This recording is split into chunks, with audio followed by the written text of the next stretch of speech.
Доску позора, а по-другому назвать дорожный знак, обозначающий границу на въезде в Якутию со стороны Амурской области, наконец-то убрали.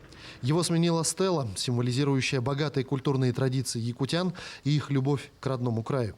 Идейным вдохновителем проекта стал автопутешественник Нюргун Сидоров. Он и предложил всем желающим принять участие в создании и установке стелы. В центральной Якутии во въезд в каждый наслег, в каждый район стоят прям произведения искусства.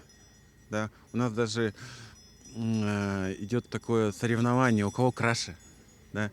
И захотелось, чтобы на въезде в целую республику, весь наш регион, была стела тоже красивая, которая олицетворяет нашу культуру. Торжественное открытие стелы состоялось в день рождения Нерюнгринского района и города Нерюнгри, что стало еще одним подарком жителям района и всей Якутии в честь столетия образования Якутской АССР. Именно сегодня, в день рождения нашего района и города Нерюнгри, на границе Южной Якутии, на границе с республикой, появилась великолепная стела, которая теперь всем въезжающим говорит, насколько якутяне любят свой край, свою республику.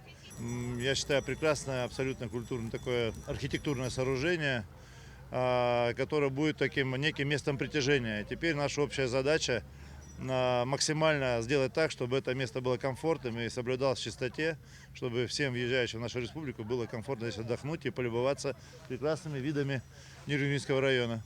От идеи до воплощения проекта в жизнь прошло всего несколько месяцев. Стела установлена силами всей республики. В том числе в проекте принимали участие нерюнгринские предприниматели и организации. Поэтому эта стела по-настоящему народная.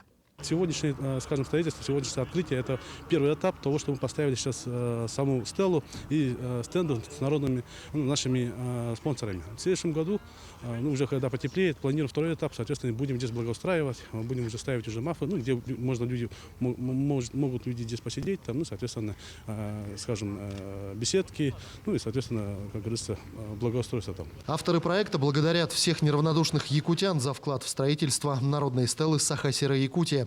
И уверены, что южные ворота Якутии на федеральной автодороге Лена станут новой визитной карточкой республики. Иван Лазаренко, Захар Головин, Нерюнгри.